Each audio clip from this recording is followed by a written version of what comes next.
There's a great section in the text that says, you know, the point is that we want to be spirit, that we want to, that's our focus, not to stay in this body. But while we abide in this body, it says our function is to comfort, to heal, and to bless. So if we are here, for as long as we are here within this body, we are to use it lovingly to help the Son of God along the way he goes to God. That's its purpose. Once this body's need is done, we put it aside. You know, don't have to get all upset with it. It's just done its purpose and we move on. But when we make it into such an exalted vehicle that we don't want to leave it, you know, it becomes a real problem for us. And that's what it says. You have dominion over all things because of what you are. You are God's holy child. You are that powerful to make this world. So make it one where you comfort and you heal and you bless. As you perceive the harmless in this world, in this entire thing, in all that you see, and in ourselves, they will accept your holy will as theirs. So, you know, we were talking last week. What was it? Peace to my mind, let all my thoughts be still. To me, that's how you get to be harmless. You take some time to spend in peace. Peace to my mind, let all my thoughts be still. You know, we begin to still our minds so that we can hear the voice for God that teaches us how to be wholly harmless. Nobody else can teach it for you. I mean, we have to trust our own self. You know, we may want to ask people their opinion. In the end, we have to trust ourselves, whatever that may be for us. They will accept your holy will as theirs when we are harmless, when we are wholly harmless. And what was seen as fearful now becomes a source of innocence and holiness. And see, to me again, what we are so afraid of, these actions we've done, if we are wholly harmless, if we are using this world and our physical experience while we're in this world to comfort and to heal and to bless, if we recognize our source as innocence and holiness, then to me, whatever it is that we have done in this world, whatever experience that we do not feel that we've done that is loving, can be a learning tool for us, can be transformed for us so that we can see this as even for ourselves it was a call for love. We did the best we could in that moment. Then we can release it so that we can move on to the next moment. Otherwise, we take what we did and we drag it into the next moment. And we drag it into the next moment. We drag it into the next moment. And they become the chains we wear. You know, they become the chains we drag along with us, or the baggage that we overload and keep dragging with us. So, this is very powerful stuff. Now go to that 6th paragraph. It says, and again, this is coming into our hopefulness part of this, except for one paragraph. There's a toughy paragraph coming up. 6th paragraph says, my holy brother, think of this a while. The world you see does absolutely nothing. It has no effects at all.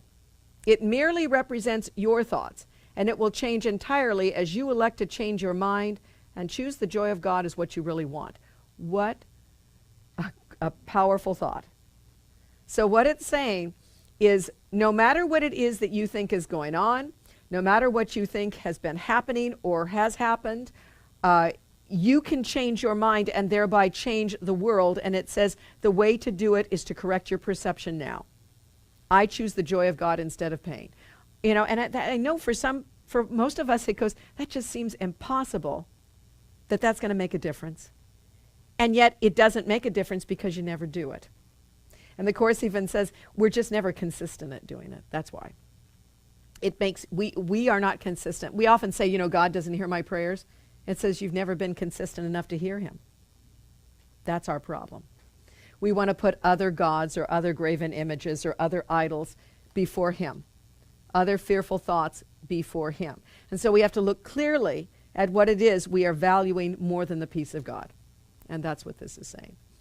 Yourself is radiant in this holy joy, unchanged, unchanging, and unchangeable forever and forever. And would you deny a little corner of your mind its own inheritance by affirming these thoughts? And keep it as a hospital for pain? Do you really want to hold on to the pain that much? A sickly place where living things must come at last to die. It's pretty dramatic, isn't it? It gets you such dramatic little things. Because it's saying if you hold out one little corner, if you are not totally willing to look, then you hold on to pain. And the fact that there's how many billions on this planet shows us we're holding on to a little corner of that pain, you know? So it's just good. to me, again, we can be so guilty about all this, but that does you no good unless you look. You got to look and invite the Holy Spirit into it. Then we have the chance for the potential for transformation. If you can make this painful world, then it can be unmade by you as well through the help of the Holy Spirit. The Course says you believe in what you've made. Therefore, you need help from outside this illusion. And that's what the Holy Spirit is. That's what God is. That's what the miracle is. That's what the Holy Instant is. That's what forgiveness is. It's all of these things that are given to us to help us, that come to our minds, to help us lift us out of it, in the midst of it. Chris would be a great example of it. All the things of the world that were happening to him, and yet he saw only peace, saw only joy in that. I mean, those stories like that, those examples like that, or this comedian who does not feel the pain when he's on stage, gives us little miracles to say, if they can do it, if that part of the mind of the Son of God can do it, then that's part of my mind too. There is such hope for us, and that's what we need to hold on to.